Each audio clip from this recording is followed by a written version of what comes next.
Landscape photography is one of the most difficult niches of photography, and if you're a beginner starting out, you might do some certain things and bad habits that might lead to worsening your landscape photography. So let's talk about that in this video.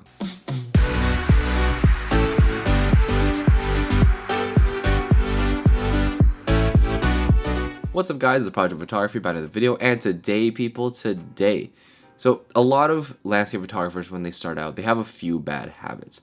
In this video, I really want to cover those bad habits.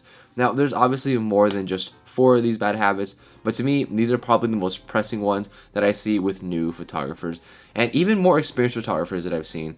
So let's jump right in and talk about the 4 simple beginner mistakes that you should be aware of in landscape photography. And the first one, right off the bat, is simply not having correct horizon lines. So when you're shooting landscape photography, you want to make sure that the horizon is always level. You don't want to have, mismatched horizons where one side is more up than the other. It just makes it look unnatural. In landscape photography, we're really focusing on not necessarily perfect compositions, but technically sound compositions, and having flat horizons is definitely one of those things. I think this is one thing that's kind of not up for discussion, because if you don't have like level horizons, it's gonna be really hard for the person to actually take that photo seriously, because it is a landscape. You don't expect to look at a landscape in necessarily like a different orientation. You're gonna look at everything kind of level. So first one is just have level horizons. It's pretty easy to do. On a lot of mirrorless cameras, a lot of cameras in general, there are definitely levelers that show you, how level you are and how level the camera is relative to kind of the earth. So use that to your advantage. Make sure your horizons are level, and you can even correct your horizons in post-production using Lightroom or Photoshop. You can kind of see where the horizon line is, and you can kind of match it up with the Lightroom and Photoshop editing. So you could do that, crop it in and whatnot, and it works just fine. But most of the time, you do want to get it right in the actual location. So just fix your horizons. It's a pretty simple one, and honestly, it's gonna improve your landscape photography and make it a lot cleaner. Now, the second simple mistake I think a lot of landscape photographers make is over editing. Now, this one is obviously very subjective, but to me, I feel like a lot of people don't take the right approach when editing. My philosophy for landscape photography is that when you're actually shooting a landscape, your job as a photographer is to represent it in the best way possible. Now, this is more of a discussion about interpretation versus representation. When you're using interpretation for photography, your job is essentially to look at a photo, look at a scene, and interpret it and how you feel, how you want it to be in your final product. Whereas, in representation, you're pretty much showing it how it is, enhancing it. And for me, in my landscape photography, I always go for the representation route, because with landscapes, you don't want to mess up perfection. You don't want to mess up what nature's created.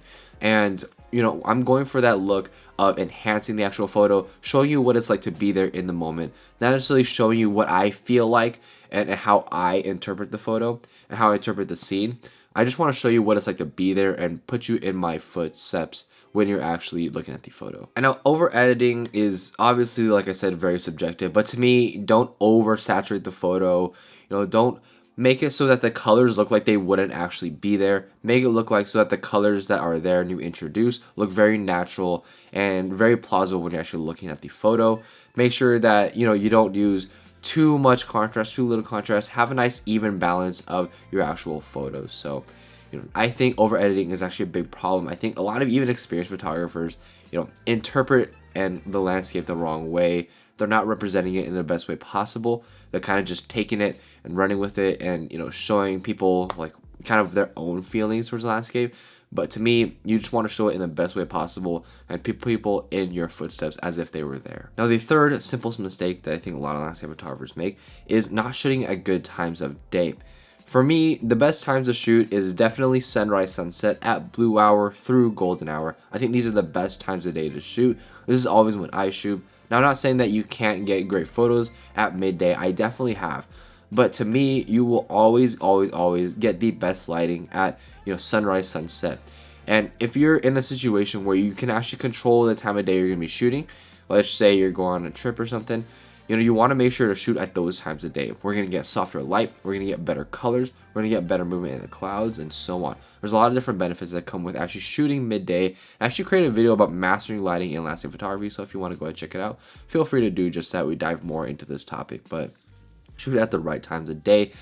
You know, don't shoot midday when the sun is really harsh out. We're not going to get good colors in the skies, and overall, not going to be the best photography there. Now, the last and final mistake that I think a lot of beginner photographers make is using your aperture being too bright or too dark.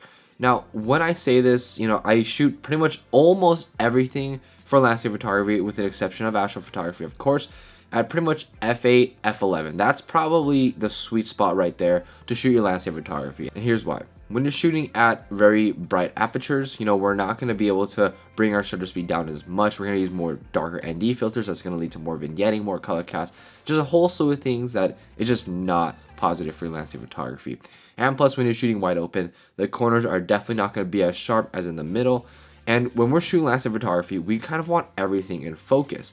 And now, I don't say this like you had to shoot at f22 and f16, because you definitely should not do that. Shooting at f22 and f16 is just going to lead to really soft images.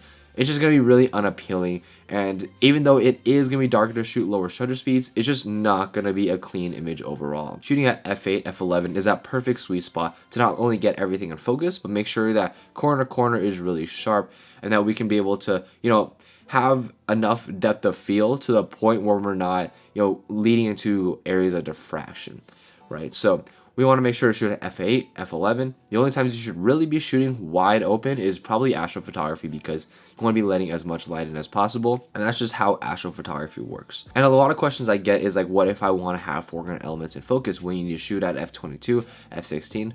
Well, no, you would actually just focus stack. So you would take different, you know, focuses on the background, the midground, and then the foreground, and then stack it together in post. So don't worry about the focus aspect of shooting landscape photography. So guys, those are the 4 simple mistakes I believe a lot of landscape photographers make. The first one is not having level horizons. The second one is over editing. You know, we talked about interpretation versus representation. As a landscape photographer, you want to make it look like, you know, you were there, and you want to bring people into the actual photo, not necessarily show them what you felt like in that actual moment. And the third one is not shooting at good times of day. You want to make sure you shoot at sunset and sunrise. And the last one is having your aperture too wide or too narrow. So anyways, guys, let me know what you guys think about my 4 simple mistakes a lot of landscape photographers make down in the comment section down below. And if you enjoyed the video, please feel free to rate, comment, subscribe, and I will catch you guys in the next one.